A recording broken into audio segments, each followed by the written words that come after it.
You know what? The true awards are the nominations we made along the way, which is something I said to Liz Davidson from Beyond Solitaire when she congratulated us on being co-runners-up in the Board Game Geek Awards Best Podcast category. Congratulations to the winner, One Stop Co-op Shop. We won't see you there next year because you are not eligible anymore. It's just us and Liz Davidson. And also a podcast called Friendly Ties, who is co-hosted by our good friend, Jonathan Cox, who is also nominated, and also his friends Anastasia and Nick. So they have a nice podcast. John used to be a co-host of a very, very early iteration of this podcast when it was called Last Place. Which I wanted to call Tripod, but you said no anyway. I wonder why. I'm getting to a point here. I see. The point is that this friend, Jonathan Cox, has designed a board game. So he's our friend. I'm plugging my friend's board game right now. He's designed a card game, a shedding climbing game called Spring Cleaning. And it's lovely. I played it. I liked it, but don't take my word for it. I am biased.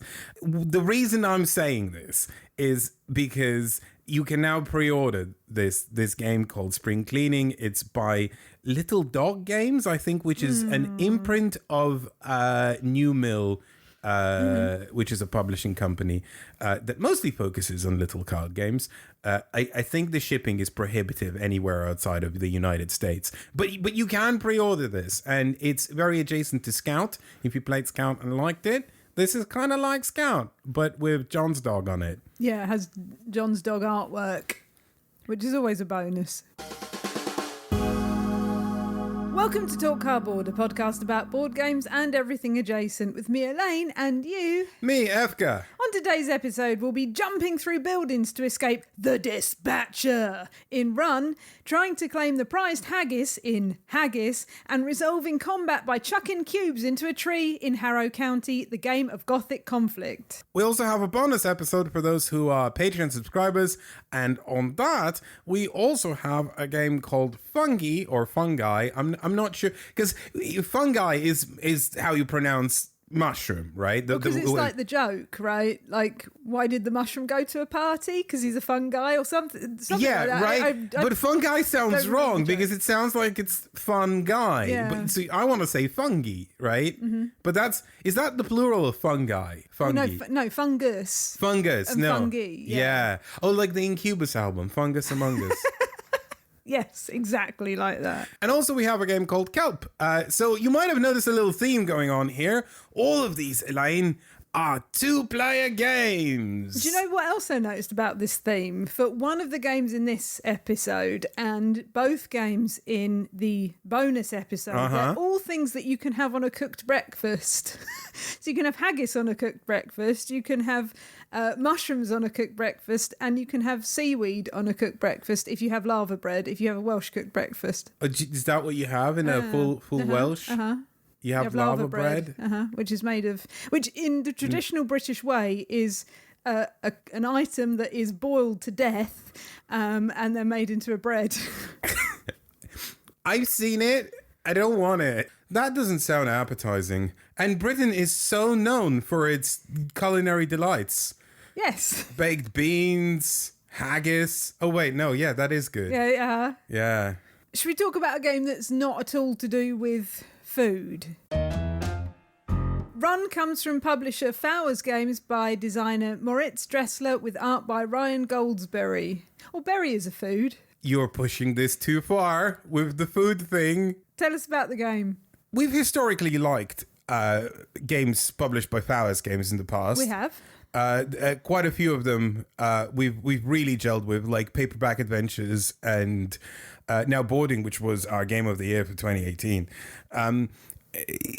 At the same time, there are some Fowers games that we just don't really get on with, like the original Paperback. I don't think either of us was a very big fan.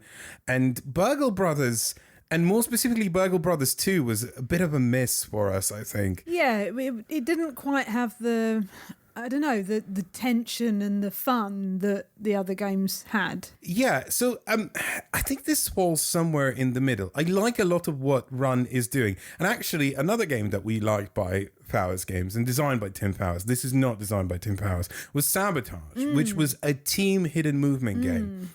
And one of the things I really liked about it was that it condensed hidden movement into like a very small area. And then what made you better at than like your opponent's team or whatever is the sussing out of all the special abilities and how they can affect this very small area. It was very tactical and very intricate, right? Yeah, well, that was one of the things we liked about it, that the area was so small. Yeah. So that there wasn't that kind of runaway hidden person. Right, because one of the things with hidden movement games is that you can really kind of fall into this weird rhythm of like, I am just about to find them. I missed. And then the hidden, and like the tension kind of drops and deflates, and then you have to kind of rebuild. And a lot of hidden movement games have worked on that momentum issue. So, for example, Mind Management, which we'll go back to a little bit later in this episode, was a great hidden movement game, because the thing that made that game really interesting was that the tension never dropped, because you never had this moment of letting your opponent slip, because there was no opportunity for slip. It's just like you are circling around the entire game, and you know, the circle gets smaller and smaller and smaller until you actually either pinpoint them or they achieve their objective, right? So that was very clever, and it made it feel very deductive-y, if that's a word. So Run plays... It is now. I guess in a similar space in that the area is once again very, very small. So it's a two-player only game. One player plays as the runner, the other plays as the dispatcher.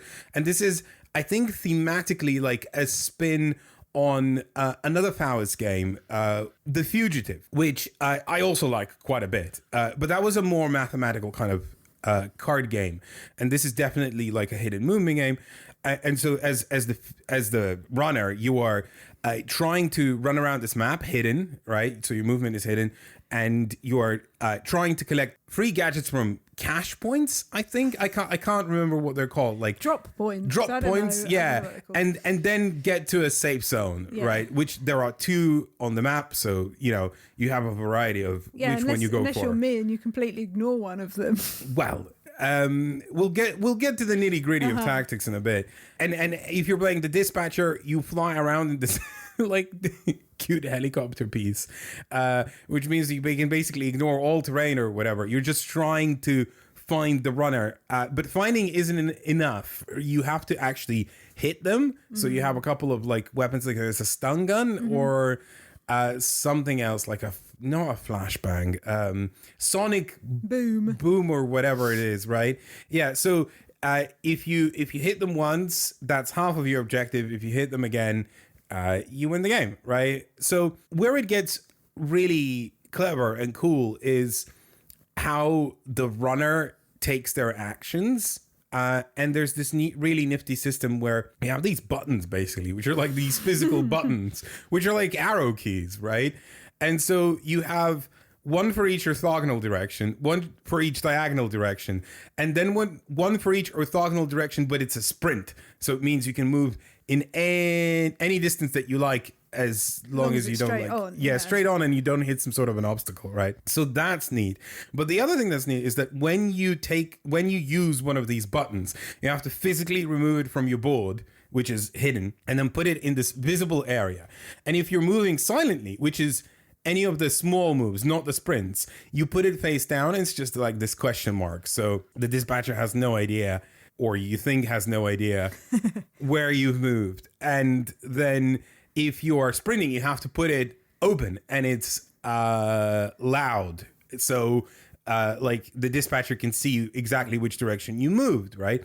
Of course, the dispatcher has various special abilities that will maybe let you later peek at what these buttons were. But the other key element of it is that once you've taken that button physically away, you can never do that movement again. So if you move diagonally southeast, you can never move southeast ever again in the entire game.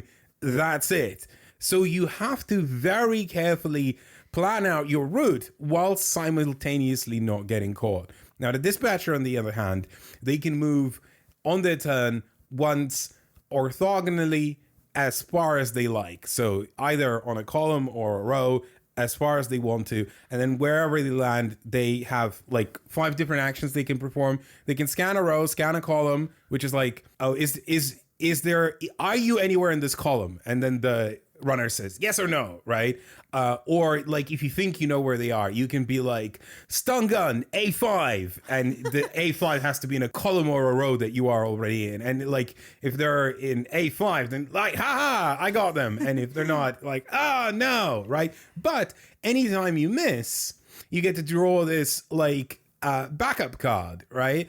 And that has various actions that you can choose one, and there's a little bit more rules there, but basically it's like, oh, well, you missed, but maybe you can scan every square around you, right? Like, and you're okay, you know? So there's this constant like to and fro that is quite nice and keeps everyone always on their toes. I like that a lot about Run, because it never felt dull, and it had this incredibly rewarding mechanism of like, even when you miss, there's like, oh, like there's something else you can try something again. But I've only played this game, and we'll get into why, as the dispatcher. You've played it as the runner. So what's your runner impressions? Runner, chicken runner, meep. I want to know what the background of this is. Why am I on the lam? Like, well, from what? I think it's based... Are you the good guy, or am I the good guy? Like, I don't know. I think it's based on the Harrison Ford film The Fugitive. I see. Because if it's like a game that's thematically within the same universe as The Fugitive. The card game, right? So it's probably based on The Fugitive, which is a film that all the young people have seen. I haven't even seen it. I'm too young to have from seen the it. early 90s. So I'm probably not the good one necessarily. Well, no, that was the thing. He was the good one. He was the good one. He was wrongly accused, I don't know why people are leaving like of murdering his wife. Random bits of scuba gear and whatnot in like various buildings for me to find. No, so you left them for yourself. Oh, I left them for myself. Oh, okay. Yeah. So I don't know the story behind this. Why did I leave them? Why didn't I just keep them all with me? That'd have been much more sensible. I could have just used them all. Such pertinent questions, Elaine. Isn't it? But your impressions on the game now. I always struggle with being like the dispatcher type role, the finding role, because I get into that pickle of I try and find someone, and if I get lost, I don't know where they are, right? So just picking up on what you said, I like the dispatch role that you do have these extra cards that if you don't find them, you get to do something else. And that for you, like my impression of the game almost comes through you, because it was your reactions to when you said, "Are you here?" and I said no. And you were like, either you said, oh, then I know where you kind of must be. If you're not here, then you must be over here. Or you'd be like, where are you then, right? And then you'd pick up a card and it would do something. And then maybe that would get you closer to finding where I was. So that, my impression of the game is definitely filtered through your reactions to what I was doing. And well, that's really funny, because I almost feel the same way. Like I got a lot of the game through you and how you were reacting, because in the last game that we played, you were like, oh no, I've done this wrong, like this is impossible now. And I realized that like you have to kind of map out a good plan of how you're going to move. But then as soon as that plan gets interrupted by me, right, you're like, I need to pivot. But if you pivot, you can't, right? Because you've already used those directional arrows that you would have needed to bring it back to where you need to go. Do you think the game gives you enough to be able to pivot and like make a second plan? I enjoy restriction generally in a game. I think that is one of the most fun things in a game, where you are given a minimal amount of tools and you are expected to use these tools in the best way possible. So it's like the opposite of some Euro games, I think, where there is, or point salad games, where there is just so much out there that my brain just goes from here to there to here to there, and I can't focus. Whereas in this game, even though at times it was frustrating because I thought, I have messed myself up. I can't get back to where I need to be.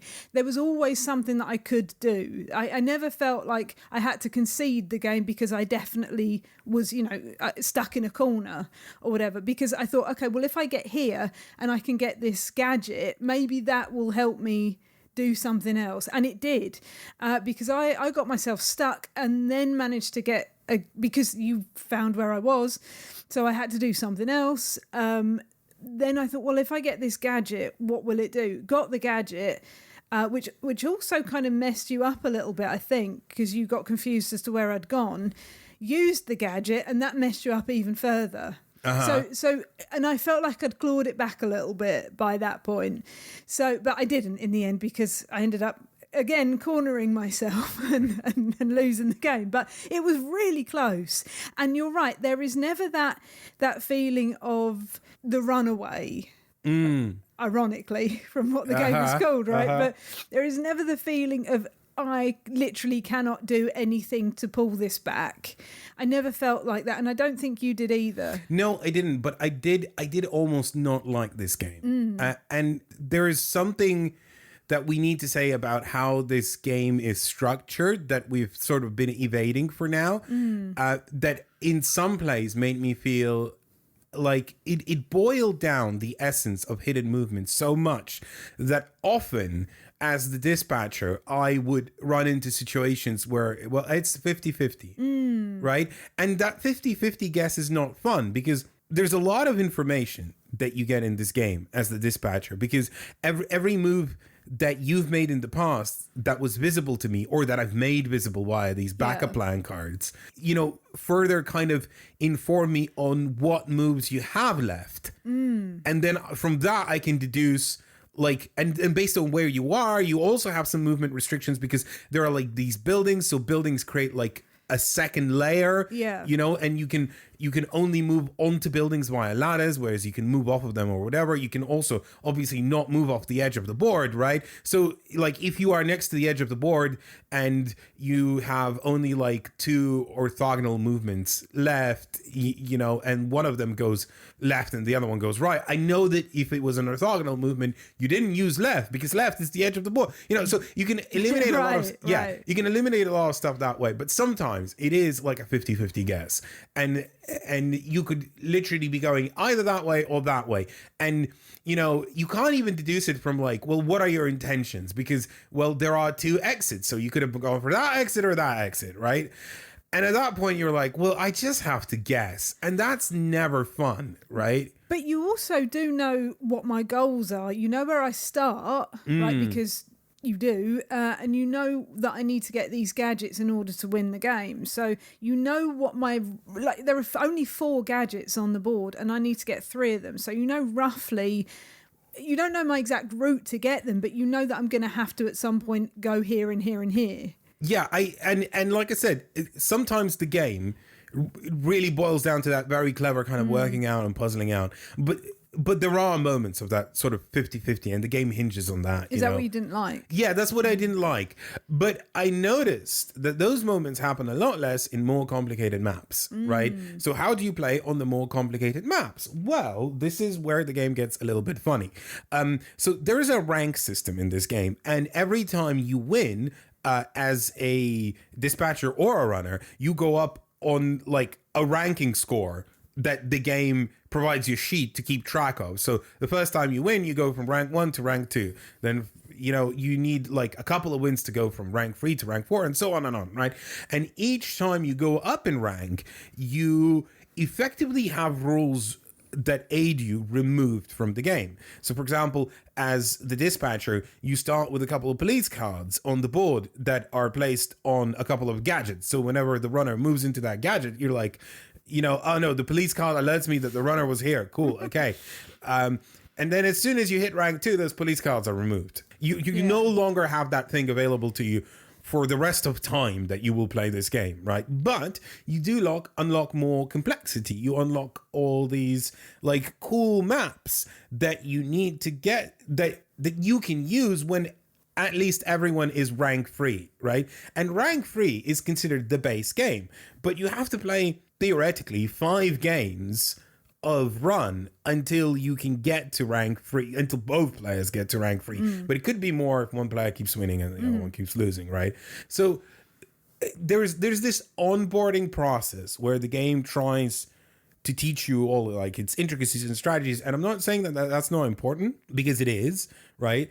It really helps players acclimatize with the game, but it takes time to get to the point where it's like, okay, now this is the game, right? Yeah, I didn't really feel like that, because the first couple of games we played, like, so I started with a diagonal wild movement and an orthogonal wild movement. Now I only have the orthogonal wild movement. I don't have this diagonal one. And that was a real hindrance, right? But then I also end up with different gadgets that I can use instead. So the game kind of eases you in and gives you all these options and then takes them away and then gives you different options. So I never quite felt like that. It's changed. But, you know, I just think that the options were fine. That isn't really my issue. It's just that I think the luck factor was higher in those early starting games, where like it felt like almost anything could happen, and I got the wrong impression of the game. I see. Right? And then after that, I was like, oh, okay, it's less that, because now we don't just have buildings, we also have water, which is like a below level. Yeah. So there's 3 levels, and there's zip lines and tunnels, yeah, right? Yeah. Right, yeah. Like, and all these intricate kind of map elements create a more dynamic environment where you can deduce more things, strangely. I thought that was very interesting. And it was only when we got to these more advanced maps that I started really gelling with the game. But maybe also, you know, it was the fact that I've played it enough to kind of get into the rhythm of the tactics and the strategies that the game wants me to deploy, right? Yeah. So But that's the point of the starting scenarios. I guess so, yeah. So, like I said, I almost didn't like it, but I ended up, after some perseverance, you know, enjoying the game more and being like, oh, no, I dig this. It's nice. I like it. Now, it's a hidden movement game, which you don't like, right? No, not very much. Because of that factor, I don't like being the one that tries to find the person, because I get lost and it makes me jittery. I have no poker face. I know, I've said that before. So as soon as the other player is encroaching upon where I am, I panic. Right? So and then I broadcast that I'm panicking, and so the other player is like, well, I am clearly very close. So I'm not very good at keeping myself together in these games. But I didn't hate the hidden movement of this because of those factors, of the fact that if I played as the dispatcher, I would have these mitigating cards. So it gives you something else. And as the runner, you get various different gadgets that the dispatcher does not know what they are. You don't even know what they are. Like, because when you do setup, they're only going to be out of a pool of 6, but you actually don't know which one they are that you're going to land on, right? So that is interesting to me, because it gives you something else and you go, oh, this changes my game. This changes how I'm going to react. This changes where I can go, what I can do. And that I found really interesting. So it wasn't as much about the hidden movement for me as completing my goal, which was to get these 3 gadgets and then get back to the safe house. So the fact that you were chasing me was just an annoyance. Isn't that typical of me? Only in games. So for a hidden movement game, I like this more than I thought I would. I think this is good. I for a small package, I enjoyed it. And if I think this is a hit if you like games published by Farris Games. If that sort of design ethos vibes with you, I think this, yeah, it's fun. If you like Ryan Goldsborough's artwork too. I mean, the artwork's okay. I like it a lot. You like it a lot? Yeah, I do. Okay. All right. Okay, let's run to the next game. Nice. Haggis comes from publisher Portland Games Collective by designer Sean Ross with art by Sai Beppu. Or at least this edition is art by Sai Beppu. And It's easily the best art that Haggis has ever had. I've never played Haggis before. I've never played any of the previous versions, but I know how they look like. You want to start talking about the art? I mean, it's really good. It's first of all, thank you for not like falling into the standard Celtic tropes. You know, it's like whenever it's Scotland, it's tartan and whiskey, and whenever it's Ireland, it's like the 4-leaf clover, or worse yet, some sort of a horrifying leprechaun, right? Like, thank you for not doing that. But also, I'm so glad I finally got to play this. I've heard about Haggis for quite a while, that it's an absolutely excellent 2-player climbing shedding game. And you know what? After I've played it, I think it's maybe one of my favorite climbing shedding games. Oh, really?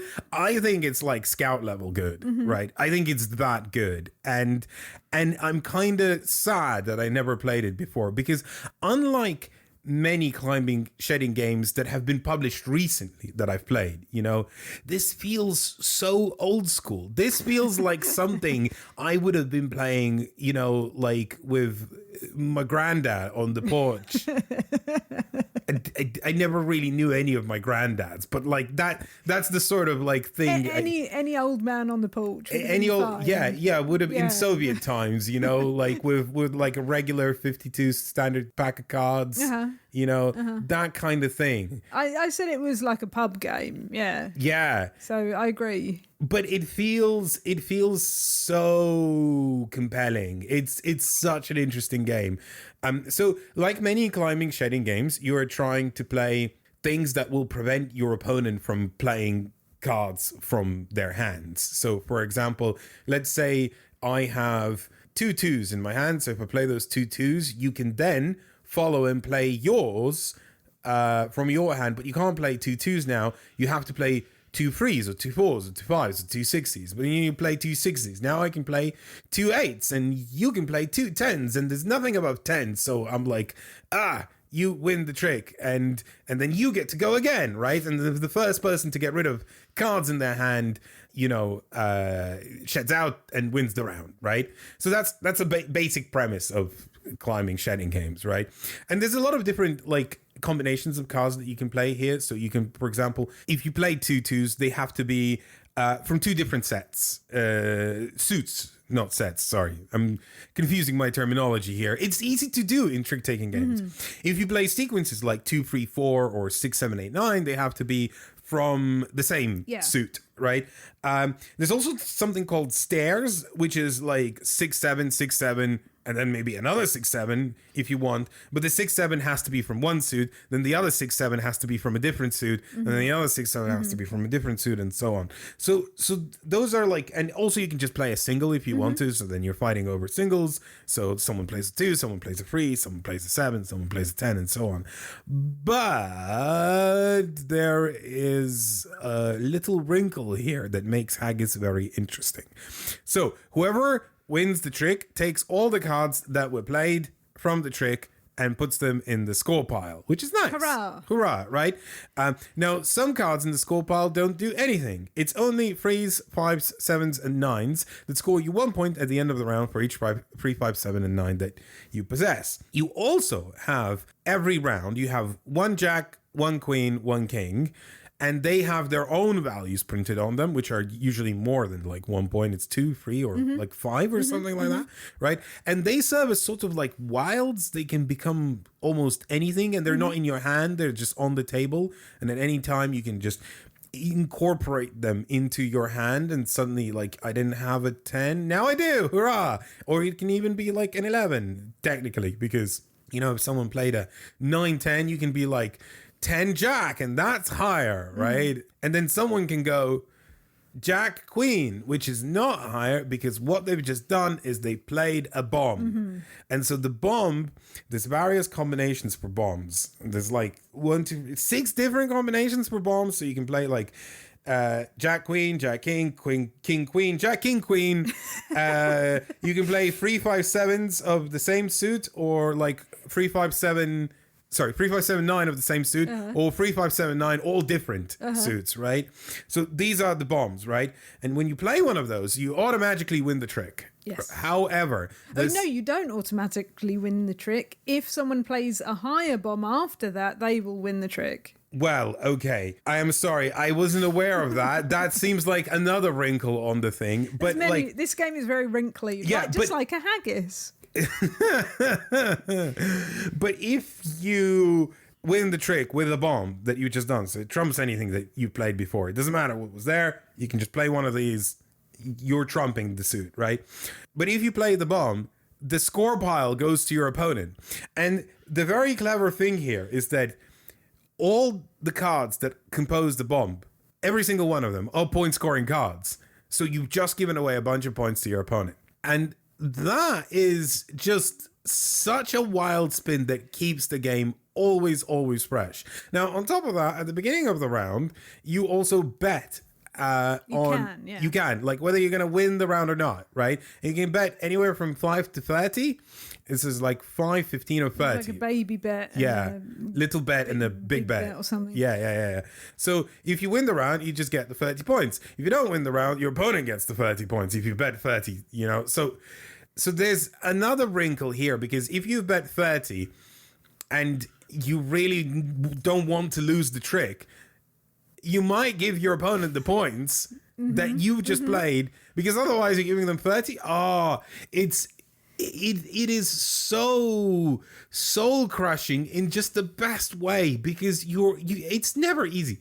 No decision in this game is ever easy. And what initially seems like a very, very simple climbing shedding game, like, transforms into this just like, my head hurts. So Stop. where does the haggis come in, Efka? Well, all the cards are dealt out apart from 8 cards, and you don't know what's in those 8 cards, right? It could be some points, it could be not points.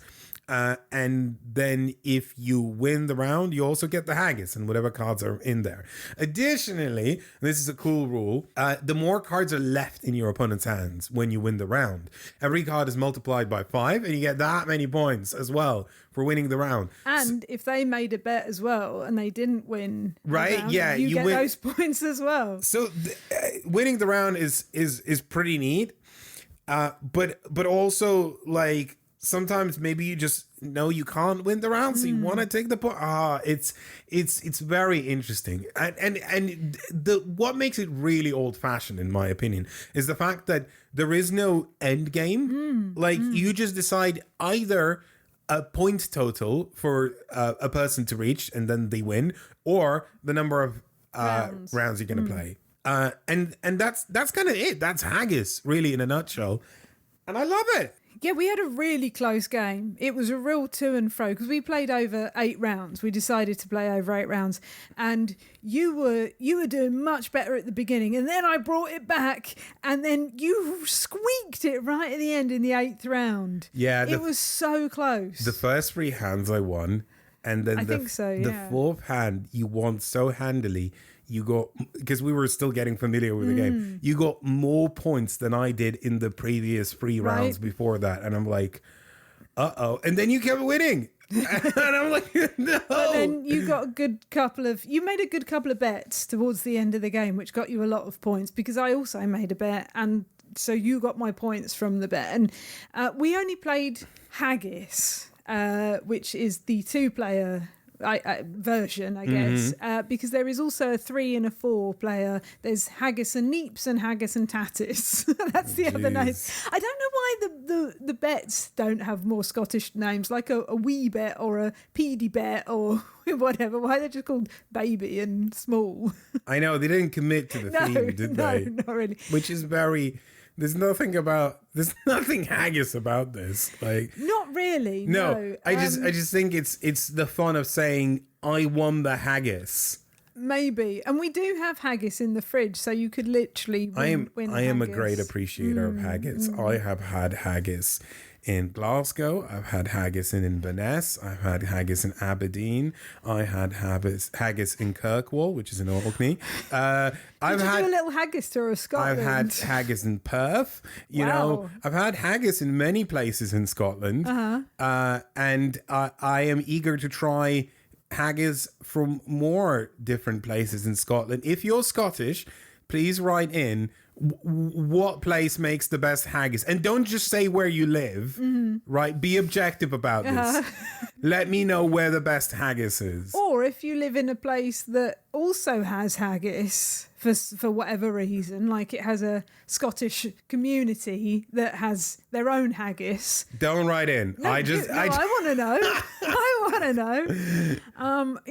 Maybe there's some kind of like North American haggis. I don't want to know about that. All right then. Yeah. Anyway, but no, I really enjoyed this game. You're right. The artwork is really nice. It's kind of like a stained glass theme. And what I really liked about the artwork, in terms of how it works within the game, is that the 3, 5, the 7 and the 9 look very different from the rest of the cards. And also the Jack, Queen, King look very different. So you're never going to be confused as to whether a glance you can see exactly what cards you've got, right? Whether these are going to be bombs or whether these are going to be point scoring cards or not. And that really helped. Yeah. For me. I have to say, I think Sai Beppu is quietly becoming one of my favorite board game artists, because every time she illustrates a card game, I feel like I'm seeing a different art style, and I'm like, what can't she do, right? Like, absolutely tremendous artwork. I do want to say that because Portland Games Collective is a small publisher, it's easy to pick up this new gorgeous version of Haggis in the US. It might be a little bit more difficult in Europe, although I know there is an English website called travel-games.co.uk that it does have some copies. So if you want to get your hands on Haggis and you live in the UK, or don't mind paying the import duty if you live in Europe. Boo. I know, right? Haggis is available there, or wherever else. Maybe, I don't know. Maybe some European websites stock it. But yeah, no, gorgeous production, great game. Glad it's back in print finally. It's been a while, and I can't wait to try the 3 and 4 player variants. I don't know if they're any good. We'll see. But the 2-player one, superb. Loved it. Really old school feel. Great climbing shedding game. Top tier trick taker, I would say. I know that climbing shedding isn't trick taking, but it's in the oeuvre. It's in the the uber genre of trick taking. Our last game is Harrow County, the game of Gothic conflict, which comes from publisher Off the Page Games by designers Jay Cormier and Shad, with art by Tyler Crook. So Off the Page Games is a publisher that brought us Mind Management, and it's now becoming evident that their publisher name is very literal. They are adapting comic book properties into board game, I'm going to use a dirty word, IPs. And I think this is a case of a difficult second album, sadly. That's not to say that I didn't like Harrow County. I think it's a pretty good game. I actually even see it being someone's favorite game. It does something very unique and very different to anything I played before. If I needed like a boilerplate description, I would say something like, they took Root and Onitama and put them in a blender and spun it so long that you can't recognize the constituent parts anymore, because it's like it's that like asymmetric, lots of nitty-gritty rules part of Root, and then the kind of positional abstract of back and forth 2-player kind of Onitama. Yeah, I think that's a stretch. I mean, it's like Onitama, though. I mean, because there's no the crux of Onitama is that you're passing actions around to the other player that you've just taken. Elena, I agree completely, but it's a stretch to say that it's anything like Root either. But like, sure. that's why I said. I'm sorry, I'm being that's why I said blend it until you don't recognize the constituent parts anymore. Yeah. Well, I mean, you could say that about, you could just bung in any game. Listen, really. I needed a You could bung in Catan because the board has colours on it like Catan. I don't know what you're saying. And hexes. Yeah, what are you saying? No, you're right. We can chuck Catan into the blender as well.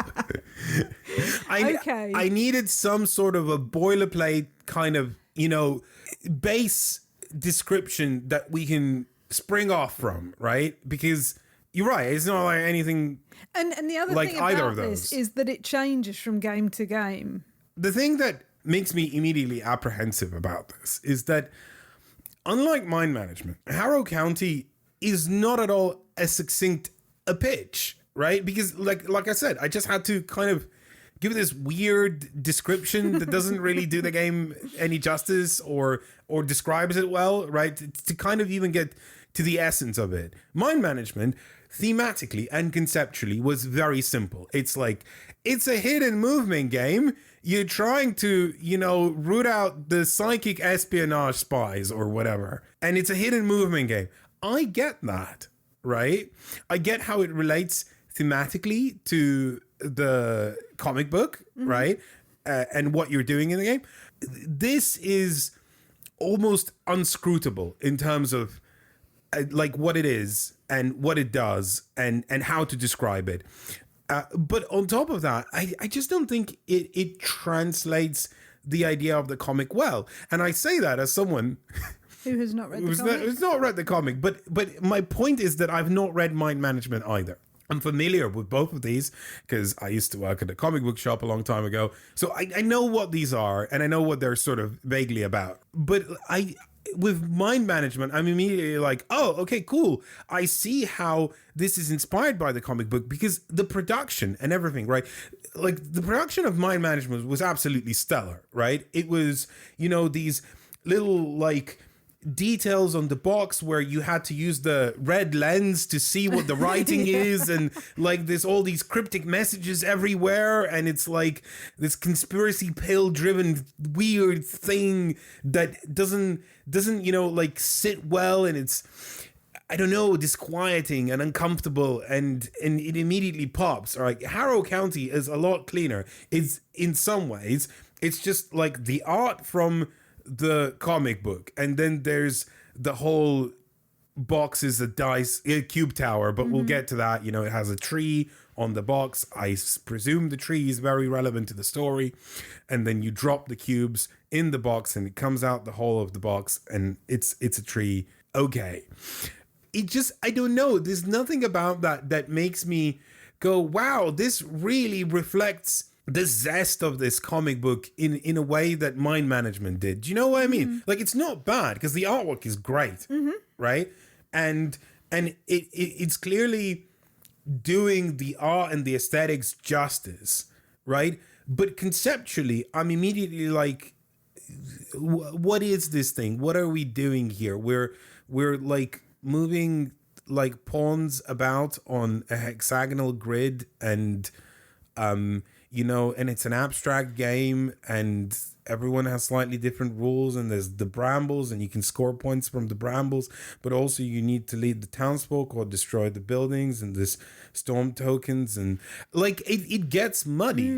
Does that make sense? Yeah. Do you think that, does it make you want to read the comic? No. Do you think you would understand what the game is doing better if you knew the comic? Yeah, probably. But I think the objective of this, as much as sometimes these IP-based things are fan service, they're also, like Mind Management made me want to read the comic. And then after I played it, I did, get issues 1 through 6 and, just to kind of go, what is this thing about? And then, I read it. This does not make me want to read the comic. Now, maybe because the setting is not something that I am particularly into. It's that kind of southern gothic horror, Lovecraft adjacent thing that I'm not like, I don't know. In some, I don't want to say this because it feels derivative, but it can, I think to some people it can feel a little bit like, well, it's just a way of doing Lovecraft without doing Lovecraft, right?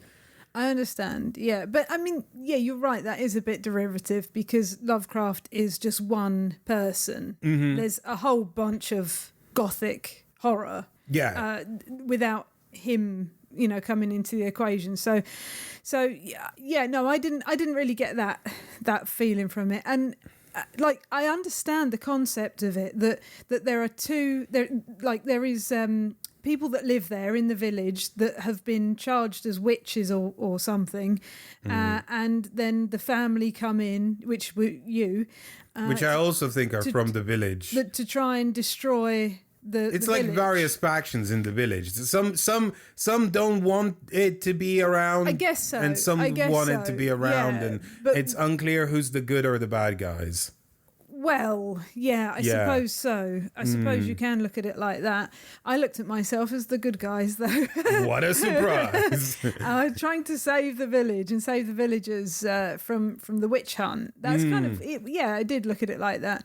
And you have these haints that are kind of helping you to do those things. You did and I did as well. Yeah, but they just feel like, again, so like in the game, you know, like when mind management evoked thematic elements, you know, like it felt like the gameplay tied with the theme, right? Here it's like, oh, the haints, they're just pawns. They are just pawns. Like the illusion shatters there, right? Yeah, but they are just helping you to achieve your goal. They are not a massive part of your game. Like you as the, not as the player, but as the character in the game. They're just things that are helping you to achieve the goal of bringing in the villagers or to destroy the village. So, but what I did like about it, and I think I'm making this connection rather than the game is trying to make you make this connection, but because it's episodic, because each game is different, so it's like reading a story that is evolving all the time. I don't know. Do you think was it supposed to have done that? That's one of the things that really didn't work for me, honestly. But we'll get into that. But just to touch on what you said, it is much like Run, which we discussed early in our episode. It does drip feed you the rules through multiple plays. So you have chapter 1, some rules of the game. You learn, you play like a basic game. Then chapter 2, more rules. You know, game evolves. Chapter 3, full rules, and then chapter 4 introduces a new faction. Chapter 5, you can now play this as a free player game, and so on and on and on. But I think the reason I say that thematically Harrow County doesn't hit as strongly as Mind Management, which felt like a really cohesive blend of like people who are really into the comic book and the person who made the comic book working together on this board game, and everyone was passionate about it, and like the end product was like, I don't know, I don't want to say magical, but there was something that felt very inspired about it. Here I felt more like there was an abstract game and someone bought the IP rights to Harrow County, and then they used the IP rights to theme this abstract game with Harrow County. I understand, yeah. I'm going to be a bit controversial with what you said, because I prefer abstract games to hidden movement games anyway. So I preferred this to Mind MGMT, but I'm not saying that this is a better game. It just sits with what I like to play more, because this was not only an abstract game, but it changed that abstract game, but you were essentially doing the same thing, but you had to be clever and do it in different ways each time. So that's what I really liked about this. I mean, for fans of abstract games, this might, like I said, this could be someone's favorite game, because it is so involved, and that's why it's so hard to put succinctly what it is. Apart from it's like you move pieces on a board, you know, like much like you do in chess. It's nothing like chess, but you move pieces on a board much like you do in chess, and you try and get advantage from your opponent, you know, in a 2-player tactical game. And I think I'm also saying that it's less strong because it's hard to describe what it is because of what it is, right? But let's try, right? So in Harrow County, you play either as the protectors or the family, right? And each side is trying to score 7 points to win the game. There are multiple ways of scoring points. There's a center hex that if you end the round on in your control, you will score a point. Then you can fight your opponent, and if you destroy any of their pieces, any of their haints, you will score a point. The first time you kill a haint, it's a point. Then the second time you have to kill 2 haints. The third time you have to kill 3 haints, right? to get a point. So fighting gives you progressively less and less. But fighting is cool because you drop cubes in the tower, and we'll get to that later. In a tree. In a tree, yeah. And some of the cubes stay there. So the third way you get a point is that each side has two objectives. So the protectors are trying to get townsfolk back to their home hex. And the way they move them, the townsfolk are usually on the other side of the board because it's the family that gets to decide where the townsfolk appear. The way you move them is you have to basically trace a path with your pieces, and then if a townsfolk is on a space with one of your pieces and there's an adjacent space with one of your pieces, you can just freely move that at the end of your turn to the other space. And then if they're in there, the next hex has one of your pieces, you can again move that townsfolk. And so you basically have to trace a line. That requires you to spread out thin, which might be bad because you're easier to attack. The family has a different way of scoring points. And each townsfolk, by the way, is 2 points, right? The family wants to destroy these buildings, which are also something that the protectors place. So the opponent places, right, somewhere on the board. And you have to create these storm tokens, which you get to do at the end of every round, wherever your main piece is. You get to put a storm token if there wasn't a storm token on that hex before. But you have to daisy chain these storm tokens to your home hex towards the building that you need to destroy.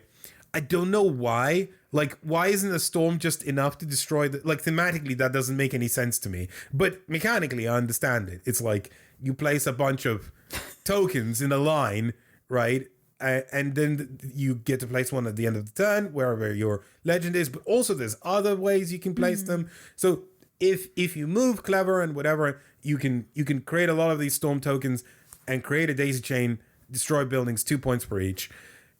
That's kind of the victory conditions. Now, the way you do that is also kind of weird and abstract and different for different players. It's very different, yeah, because yours is almost like a bag builder is what you're doing, and mine was a kind of tableau builder. I don't know what, like, because I get to choose almost sort of by taking different pieces off the board, I get to choose what I strengthen more. Yeah. So there are like 3 basic moves in this game. There is advance, which is moving your pieces.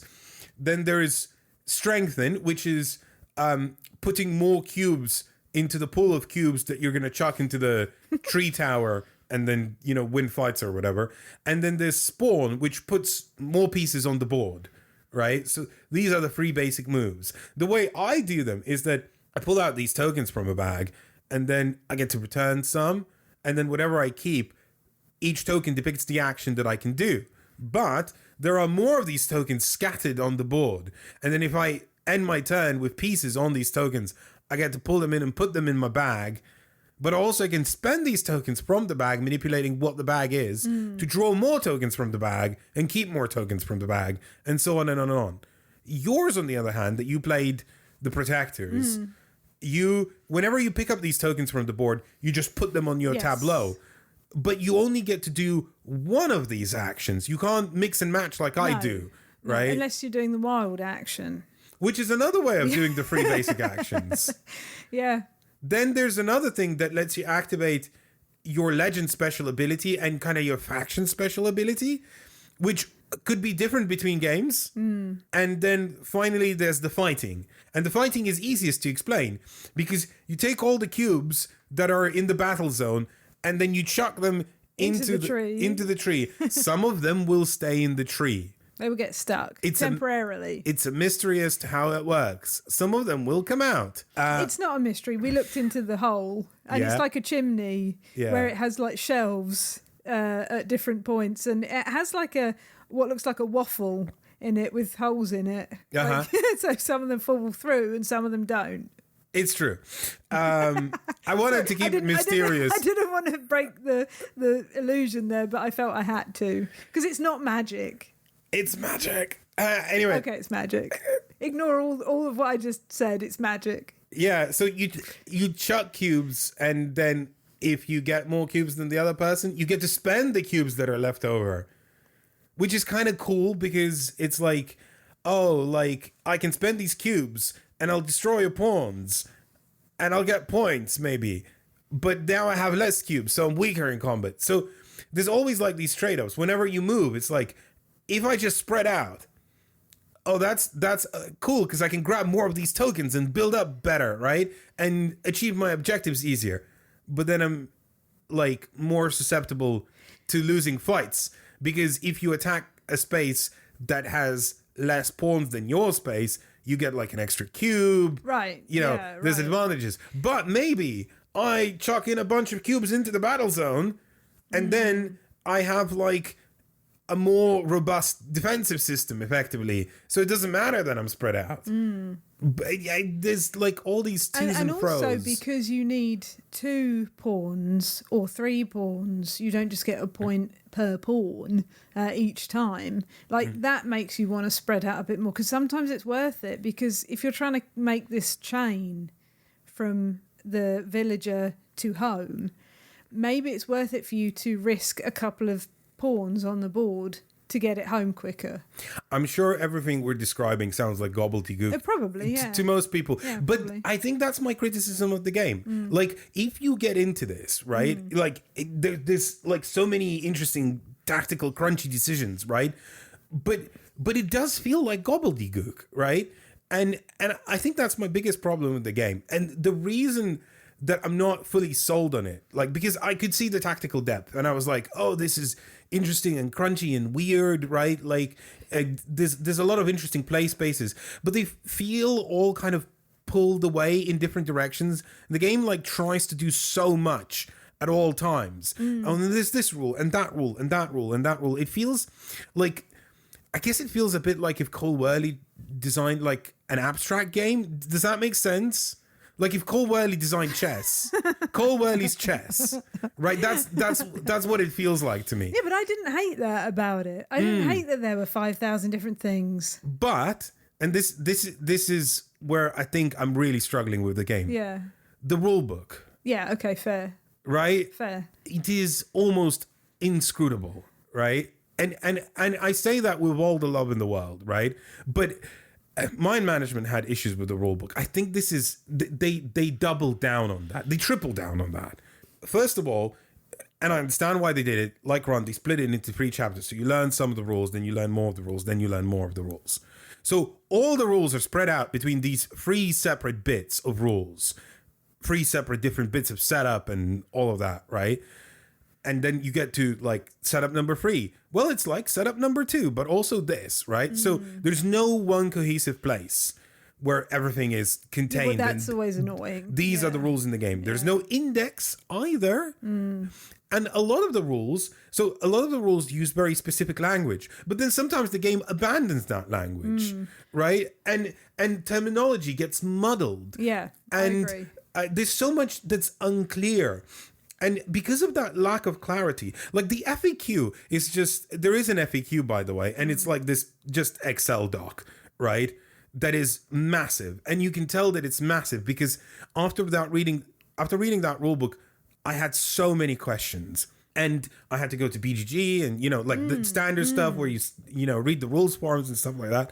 And there was one instance that made me a little bit like sad, where someone asked a question and one of the people who are the publishers, liked the question because the question was formed, this is how this works, yes? And so they liked the comment and then later replied, oh, I should have probably done more than like the comment. And said, yes, this is actually how that works. And I'm like, yeah, Yeah, but maybe they thought they would come back to it in a little bit and then forgot. We've all done that. Yeah, no, and I feel bad about picking that out, but it was a placeholder. Right, yeah, sure. But there's a lot of that. Sure, right? Yeah. And there's because the game is so wild and kind of asymmetrical, and there are these different rules about how things interact in different weird ways. The rulebook is very nitty-gritty about that, but simultaneously somehow not nitty-gritty enough. Because like I feel like I have to internalize a lot to understand how this works, but then like there's just 75% of the nitty-gritty that is necessary to explain everything. And so like so many questions abound about how it actually works. And then on top of that, I read somewhere, it was either on FAQ or on the forums, that they're not only reworking the rulebook, but they're reworking how some of the things work, because it gives like advantages to certain factions. And I'm like, yeah, that makes sense, because it's so asymmetrical and so swingy.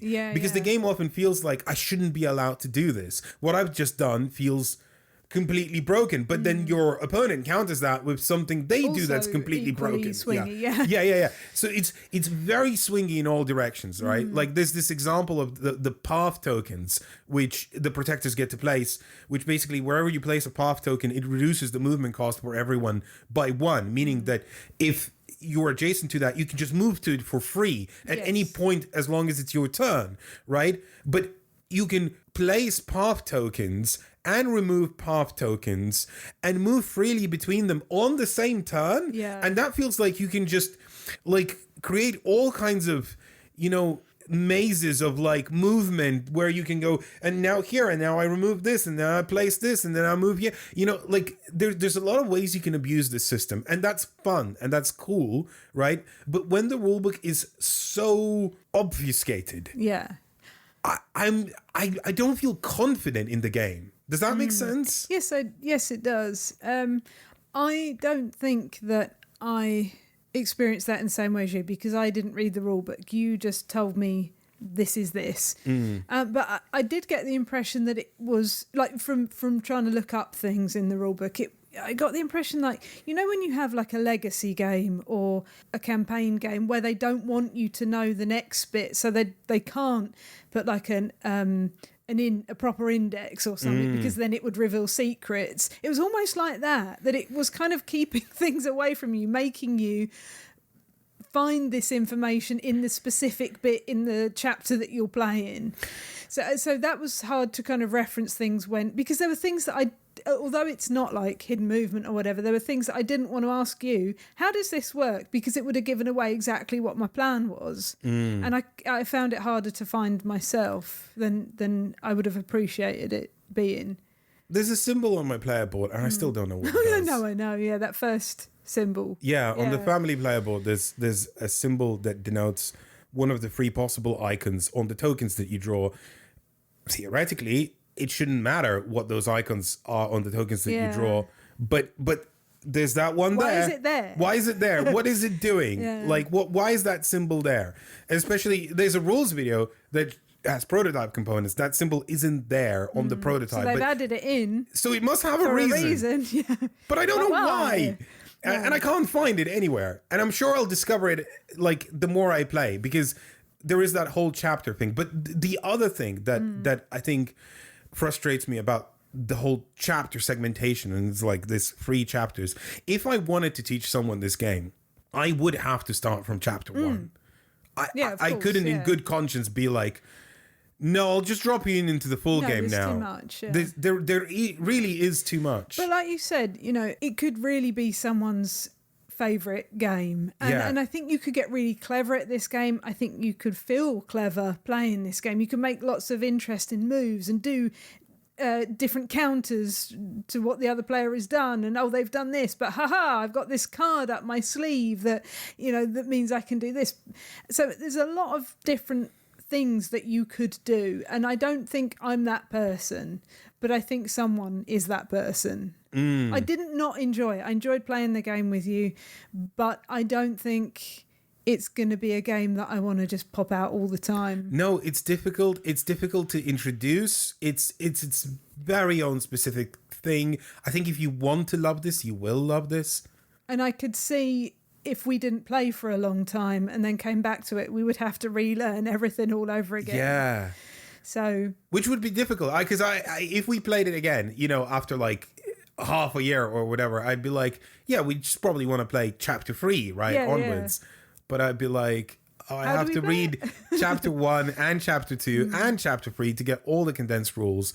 I heard that they're working on a new version of the rulebook. I think that entire rulebook has to be rewritten. And I don't say this easily, like because there's clearly a lot of love. Like I was pretty negative about the game, but I do want to emphasize. I think there's a lot of love that's been put into designing this game, and it's clearly someone's vision. It's very elaborate. It's very its own thing, and it's very exciting in a lot of different ways, right? But I think it's just so hard to get into that. You have to want to love this to love this. Does that make sense? So do you think it's a game that can grow on you or no? Yeah, I think so. I think if you bought it already and you own it and you're like, you have an ideal partner for this. And you like abstract games. Yeah. I think maybe. I think there's definitely depth in there. If you've already played it and you've played the first chapter and gone, oh, this is not what I was expecting, yeah, maybe stick with it. Is that what you're saying? Yeah, but I wouldn't like recommend to rush out and buy this. Now, having said that, so there's still a third faction that we haven't even played with, you know? So this isn't like a comprehensive review or anything like that. There's a 3-player mode, and with an expansion, there's a 4-player mode. I feel dubious about those because just generally I feel dubious about like if this was designed as a 2-player game, you know, how many concessions were made to accommodate a 3-player count and a 4-player count and so on. I'm sure they're exciting, but I think they're exciting for people who already really like this game. I think I'm good with it where I'm at, you know. I appreciated it, but it's time to move on. That's all the games for this episode. Thank you so much for listening. And if you have anything to say about any of the games in this or previous episodes, let us know. Elaine at nopunincluded.com. Especially about Haggis. Please write in about Haggis. Efka, what is on the bonus episode this week and how can people find it? They can find it by becoming a supporter of Talk Cardboard and also No Pun Included by joining us on Patreon, patreon.com/NoPunIncluded. There's a link in the description. And you'll get bonus episodes. Every time we release the main episode, this is every time, you get a bonus episode, right? So on this bonus episode, we will be talking about multiplayer games, Kelp, and fungi or fungi, depending on your preferred pronunciation. What if they don't like No Pun Included, but they like Talk Cardboard? Well, they get more Talk Cardboard. Yeah, but you just said that they're supporting both Talk Cardboard and No Pun Included. It's the same thing. It's us. It's just one's a podcast, one's a video. Oh. Talking of videos, we have a review of Earthborn Rangers, a whole 35-minute review that a lot of people really liked. And also on our Patreon, you can read for free how we made the thumbnail for that video. It took us all day to make one thumbnail, and I'm really proud of that thumbnail. I think it's really cool. So if you want to go read that, go to patreon.com/NoPunIncluded. You don't have to pay to read that. It's just free for everyone. And the game of the episode is, I don't know why I'm holding like a pregnant pause there, but it's Haggis. It's Haggis for me. I don't know about you. Is it Haggis? It's Haggis. It was a no-brainer, wasn't it? I'd say even out of the spoilers for our verdicts on the bonus episode, but like out of all of the 5 2-player games, it's Haggis. It's Haggis. Haggis is very good. Well done, Haggis. And with that, why don't you say goodbye, Elaine? Goodbye, Elaine. Goodbye, Elaine.